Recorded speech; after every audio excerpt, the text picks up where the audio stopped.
வணக்கம், welcome to Yogashree kitchen. நம்ம கிச்சனில் இன்றைக்கி என்ன பார்க்க போகிறோம்னா தேங்காய் போலி பார்க்க போகிறோம். அதுக்கு தேவையான பொருள் இப்போ மைதா மாவு எடுத்துருக்கேன், ஒரு கப்பு.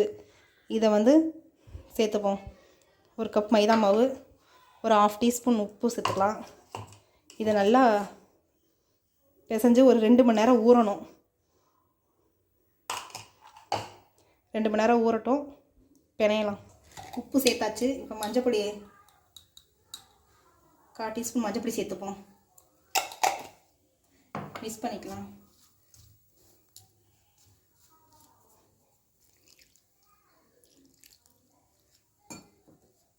தண்ணி சேர்த்து நல்லா பிசைஞ்சுக்குங்க. உங்களுக்கு பிடிச்சா நீங்கள் மைதா மாவு செய்யுங்க, இல்லைன்னா கோதுமை மாவுலையும் செய்யலாம். தேங்காய் போலி நல்லா டேஸ்ட்டாக இருக்கும். நான் பிசைஞ்சிட்டு காமிக்கிறேன். இந்த டயத்தை இந்த மாதிரி நல்லா பிசைஞ்சுக்கங்க.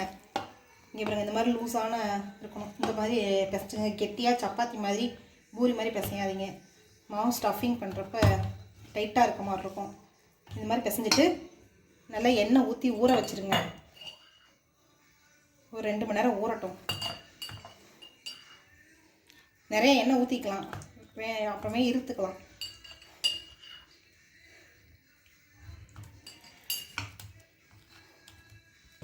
நல்லா எண்ணெய் ஊற்றி ஊற வச்சுக்கோங்க. இந்த அளவுக்கு நல்லா எண்ணெய் சொதும்ப ஊற்றி ஊற வச்சுக்கோங்க. மூடி வச்சுருப்போம். ஒரு 2 மணி நேரம் ஊறட்டும்.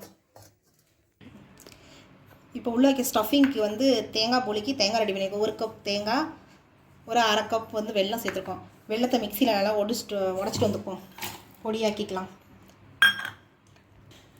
இப்போ வெல்லம் இந்த அளவுக்கு பிடிச்சாச்சு. இப்போ இந்த 1 கப் தேங்காய் சேர்த்துப்போம்.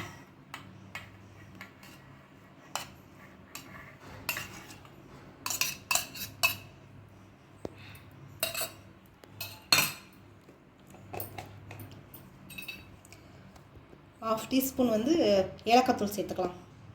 சேர்த்துட்டு நல்லா நைஸாக ஊற்றி கொஞ்சமாக பொட்டுக்கடலை சேர்த்துக்கலாம். கொஞ்சம் பைண்டிங்க்கோசரம் கொஞ்சமாக, ரொம்ப சேர்க்காதீங்க. சும்மா ஒரு டேபிள் ஸ்பூன் இருந்தால் போதும். சேர்த்துட்டு ஊட்டிக்கலாம். இப்படி பாருங்கள், இந்த அளவுக்கு எல்லாம் 2 3 சேர்த்து ஓட்டினீங்கன்னா அப்படி ஈரத்தன்மை வந்துடும். தேங்காயில் இருக்க ஈரத்தன்மை வந்து அப்படி ஆயிரும். இல்லாட்டி நீங்கள் வந்து நெய் விட்டு பிசைஞ்சுக்கலாம். இதில் 1 ஸ்பூன் நெய் விட்டு கலந்துக்கலாம். வேறு பாத்திரத்தில் மாற்றிப்போம். இருமாதிரி சேர்த்து நல்லா ஊற்றி கலந்துடலாம். நெய் 1 ஸ்பூன் விட்டு தொட்டு உருண்டை செஞ்சுக்கலாம். எவ்வளோ பெரிய உருண்டை போலி செய்யணுமோ அந்த அளவுக்கு ஸ்டஃபிங்கையும் எடுத்துக்கலாம். இது மாதிரி எல்லாத்தையும் உருண்டை பிடிச்சிக்கலாம். தேங்காய் நல்லா பாருங்கள், இப்படி உருட்டியாச்சு. பூர்ணத்தை போலி மாவு பாருங்கள், இந்த அளவுக்கு நல்லா பொது நல்லா ஊறி இருக்கணும்.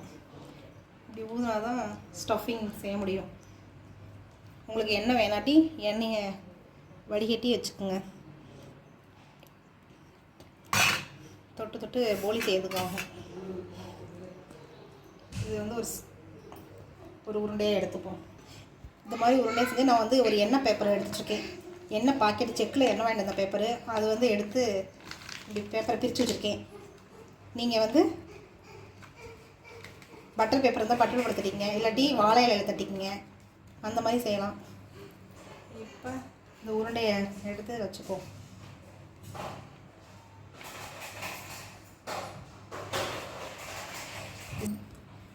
இந்த மாதிரி செஞ்சுட்டு நல்லா உங்களால் எவ்வளோ தூரம் மெல்லிசாக தட்ட முடியுமோ மெல்லிசாக தட்டிக்கிங்க.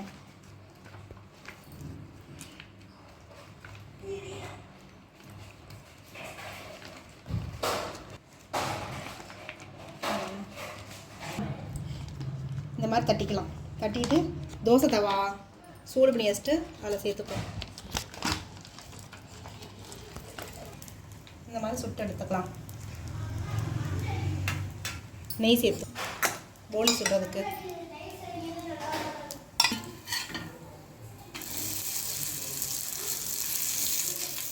ரெண்டு சைடு நல்லா வேக வச்சு எடுத்துக்கோங்க.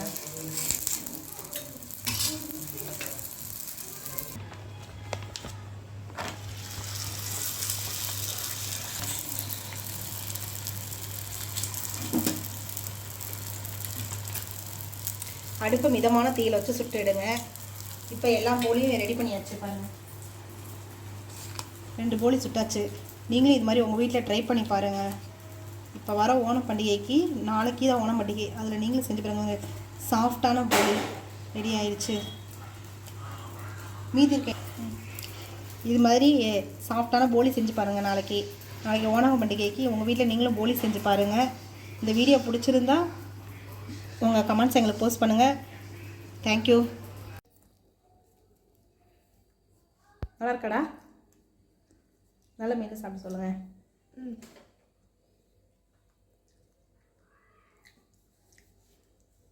அம்மா செஞ்ச போலி ரொம்ப நல்லா இருக்குது. நீங்களும் உங்கள் வீட்டில் ட்ரை பண்ணி பாருங்கள். லைக் பண்ணுங்கள், ஷேர் பண்ணுங்கள், சப்ஸ்கிரைப் பண்ணுங்கள். ஹாப்பி ஓணம் பண்டிகை.